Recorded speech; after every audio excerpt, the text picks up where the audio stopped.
Alrighty, guys, I know this isn't breaking news anymore by the time you're listening to this segment, and that's just because of the way that I record these podcast episodes. Long story, you can go check out other segments I've made where I discuss how I schedule these podcast segments and how I'm able to record them, and basically the podcast gets locked on Fridays, and sometimes news just comes out on Friday afternoon after the podcast is locked, and there's not a whole lot I can do about it. So, this isn't breaking news, but I do think, now that we've had some time to sit on it, this is interesting, and I want to dive deeper into this. I want to dive deeper into the news that Jon Bernthal, Punisher, is going to appear in Spider-Man Brand New Day.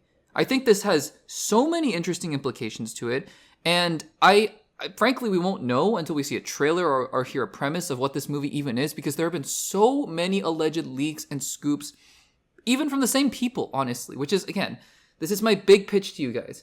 I also follow some of these scoopers and leakers, not because I believe everything that they say. In fact, it's actually because I don't believe everything that they say. But you just have to take them with a grain of salt, right? You just have to. A lot of these leaks, Mr. Negative is in the movie. And then, Null is in the movie. And, Madam Web is in, not that. But you know what I mean? Like, there have been so many leaks and rumors about the villains of Spider-Man Brand New Day and Tombstone and Scorpion. And it's like, okay, let's back up here. And let's wait until these sources, the Hollywood Reporter in this case, breaks the news, because the Hollywood Reporter is one of those sources that you can reliably trust about these kinds of things. And so I'm going to read just a little bit here. There's not a whole lot from this article other than the breaking news. But then I want to talk about what this really means for the MCU. So let's read from this Hollywood Reporter article. Jon Bernthal, this is quoting the article, quote, Jon Bernthal has appeared in several Marvel television series as the stone-cold vigilante known as the Punisher, even headlining his own series. Now, he's taking his guns to the big screen. Bernthal has joined Tom Holland in Spider-Man Brand New Day, the latest Spider-Man movie from Sony and Marvel. Destin Daniel Cretton is directing the feature, which will shoot in England this summer and has a July 31st, 2026 release date. Much of the movie remains shrouded in mystery. Movie rumor websites have listed upwards of a dozen possible villains. That's what I'm talking about. It's like they can't all be true. These leaks can't all be true. This is just me. This is just an aside. For all those people who are like, maybe the movie's been changing this whole time and they don't have a script and whatnot, I buy the idea that maybe they don't have a concrete script or they're working out the last little bits here. They know what the story is. Destin Daniel Cretton at CinemaCon said they were doing concept art and they were looking at suit designs. They know what the story is. So it's all of these rumors and leaks can't all be true. That's all I'm saying. Getting back to the article here, quote, from crime bosses to alien symbiotes who could appear in the future, as well as a couple of different rumors, a couple different versions of the Hulk. Again, another rumor that I haven't really talked about because it's mostly just been scoopers that have been talking about it. And then here's another interesting tidbit. Quote, the only thing clear at this stage is that Zendaya and JACOB Batalon, so that's news, Ned, are reprising their roles as MJ and best friend Ned, although how substantial those roles will be remains unclear, and Stranger Things star Sadie Sink is the big new addition so far. The story takes place after the events of the previous film Spider-Man No Way Home, in which, yes, yada yada yada, confirming all of the things that we knew already. So, let's talk about this. Number one, the inclusion of Jon Bernthal's Punisher is big for Marvel in one way. It is bringing another television character to the big screen. Now, the last time this happened in the MCU was with Monica Rambeau and Ms. Marvel. And frankly, in terms of results, right, not even talking about quality, I really love Kamala Khan. I really love Iman Vellani. I think she's great. And I thought that Teyonah Parris was fine as Monica Rambeau. It's not quality, it's just results. The movie tanked. It bombed. And one could argue that there are malicious factors going on with a lot of hatred going on in the world with Ms. Marvel and Captain Marvel and Monica Rambeau, and that's terrible. One could also say that, it just wasn't a great film. Those are factors as well.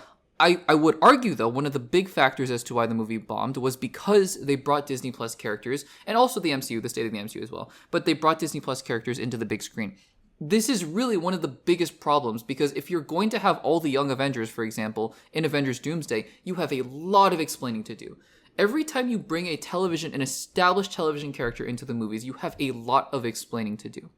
Now, I think Marvel knows this at this point, and is still comfortable bringing Punisher on into Spider-Man Brand New Day. What this indicates to me is that they have a plan to bring him into the movie that makes it so that you don't have to know any of his backstory in the previous films, and you can just go in cold knowing who Punisher is. I have a feeling that Punisher in this movie then is going to be more of an agent of chaos than anything else. I think that this movie, right? As long as given that this is the first big appearance of another TV character transitioning into the movies post the Marvels, given that that's the case, I think this movie will be a big litmus test as to how successful the strategy is going to be and whether or not Marvel has figured out a way to do it so that audience members don't feel isolated at this point in time.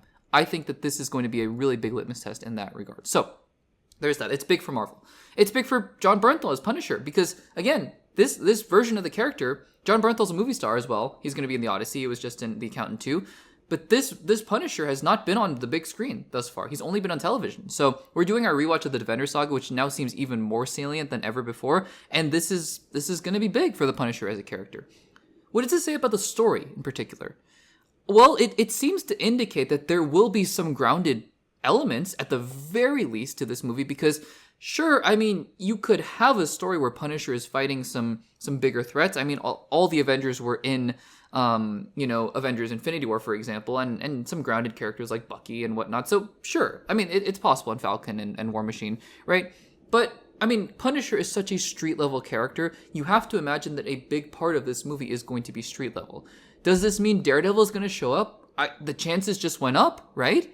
I mean, I wouldn't be surprised if in a week we didn't get a report that Charlie Cox was joining the cast of Spider-Man Brand New Day. That would be super exciting, right? We know that based on recent reports from Vincent D'Onofrio, apparently Kingpin can't show up in movies, which sucks. It's a bummer.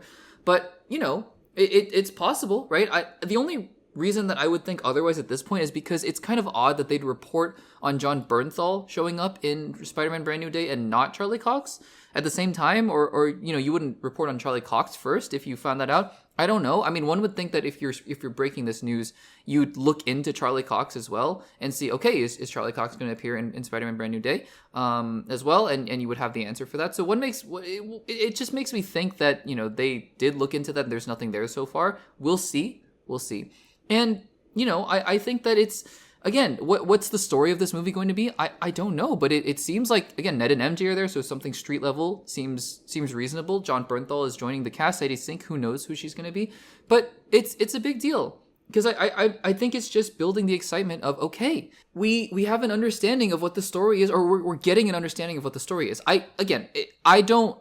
And I know it's ironic because I run a whole YouTube channel about reading into people's comments and reviewing things. But, I don't love to... What I don't want to do is just read way too far into things that it's just ridiculous, right? I want to be clear-headed about things and whatnot. And so I'm trying to be, right? I do think, though, that this news, you can read a good bit into it about, okay, what's the scale of the story, what the role of it is, what this means for Marvel Television, what this could mean for Daredevil. I think that this, at the very least, increases the possibility that Daredevil appears on the big screen sometime soon. Again, we're going to have to see how they thread the needle of introducing a only television character into the big screen again, because it didn't work so well last time. So we'll see about that, but I'm optimistic, and I think this is a really, really exciting thing for us Marvel fans. Guys, what do you make of the news that Punisher, and also Ned's showing up, Punisher, Jon Bernthal will be appearing in Spider-Man Brand New Day in some capacity? Let me know in the comments down below.